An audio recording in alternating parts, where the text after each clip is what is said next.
نن زمون موضوع دا قدوة الائمہ بدر الائمہ امام اعظم ابو حنیفہ رحمہ اللہ. پروردگار جل وعلا دے د صحیح وینا توفیق راکړي او بیا دې مونږ ټولو ته په هغې باندې عمل نصیب کړي.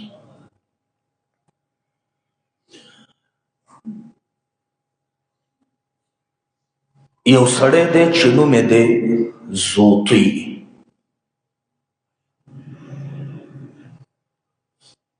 بزنسمین دی او تاجر دی. لوی نوم او شهرت دی او د خپل وطن په سیټانو او چودریانو کې یادیږي.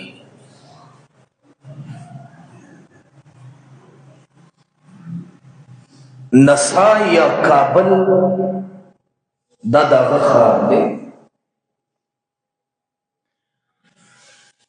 تجارت دومره فراخ او کلو دی چې صرف د خپل کلي تاجر نه دی بلکې تجارت کې نوم تر شام او د یمن تر منډۍ رسیدلی.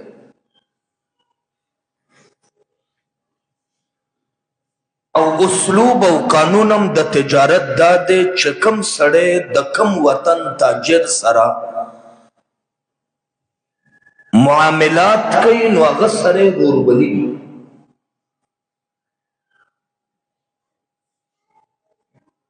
نو تیم الله یو قبیله ده چې آباده ده په کوفه کې، خار دی د عراق. د هغه قبیلې مشرانو سره د زوطي تعلقات دي، ورورولي ده او د ورورولۍ لاس دی.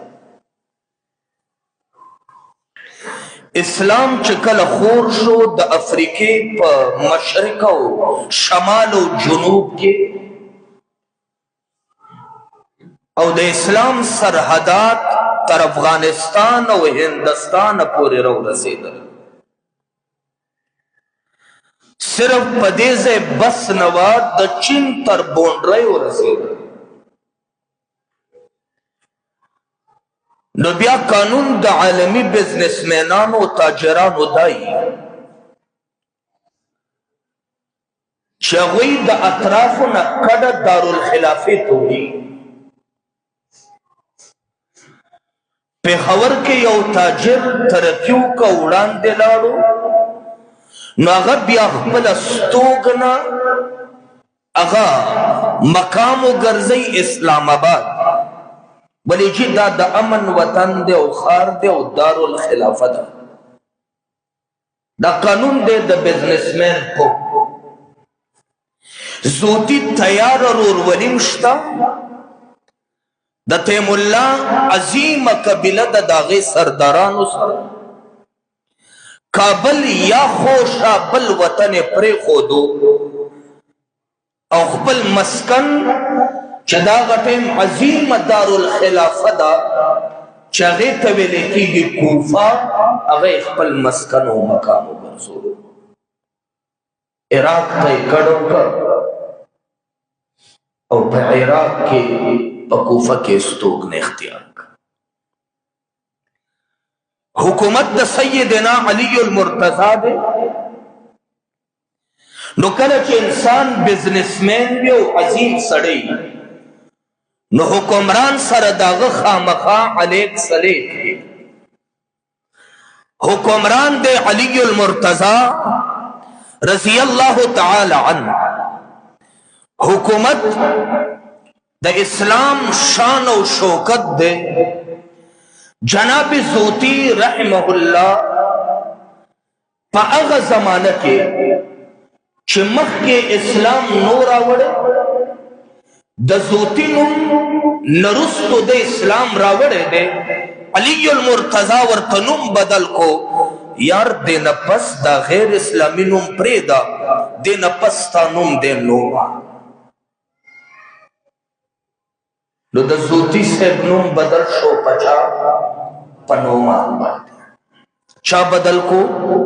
علی المرتضی امیر المومنین دے، زوتین پاک سڑے دے، یعنی نعمان دا حضرت پا دربار کے بار بار حضیری کئی، عالمی بزنس مین دے او دیر خوراکون پیجنی، خاص دا فارس فالودہ مشہور ہوا جناب نعمان چھ مشہور پا زوتی دا علی المرتضی بارگاہ کے وے کلا کلا سپیشل فالودہ تیارولا او اگوی تبیولا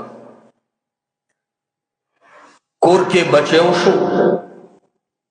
نمی ولکے خو ثابت دی زوتی نعمان اگا بچے روچت کو دا علی المرتضی خدمت تیرا وستو امیر المومنین دیو دلویز مکے سردار ورطوی سیب دا بچے را کرشوے دے دا مستاسو خدمت تراوستے گوٹی تورکا علی المرتضی پخبل جب باندے کجور کے خودا اغی مچا کولا او دا ثابت سے پخلکے کے خودا دا علی المرتضی پتوکانو مبارکو باندے گڑا کجورا دا ثابت خلے تلاڑا او ڈنبے گوٹیوا چھ دا رسول اللہ دا ترزوے امام او دا خپل دور رہبر و رہنما عظیم رہبر و قائد او حیدر کرار علی المرتضی اگر دکان مبارک دا ثابت خلی تلار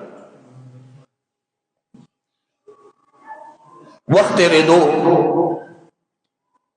دا ثابت راغت شو دے ثابت وادو کو دا پکور کے یو بچے پیدا شو دا عام کس ندے دا پلار تجارت اغای پمخ کے بوتلو لوی شخصیت دے کور کے بچے پیدا شو دا دے ثابت پلار وفات دے نن دا پختنون دا طبیعت دے چھ دا خپلو نکونو چالوے کردار و شجاعت وی نو دا غنم پخپلو بچو بندی دی ننم پختان دا سکر پا مشرانو کے لوے رہبر و قائد نکونو کے تکڑا سڑے تیر دے نو دکر چھ بچے ہوشی اغا نامہ پخپل بچی باندی کی دی ولی نیکپالی کئی چھ دا اغا یاد بتازہ کی جناب نعمان چھ دا ثابت پلار دے وفات شوے دے ثابت کر بچے پیدا شو اگا بچی تے چو قتل ویلتا کے مات دا شجاعت نخ اخکاری بس دا نکپ نمستان نم اقدما اگا زوتی چو نم نعمان شویو اگا نعمان ثابت پخپل بچی باندے کے خو چھ درا روان زمانے زموستا امام اگا نعمان نا امام ابو حنیفہ پروردگار جو دا ثابت بچے اگر نعمان شو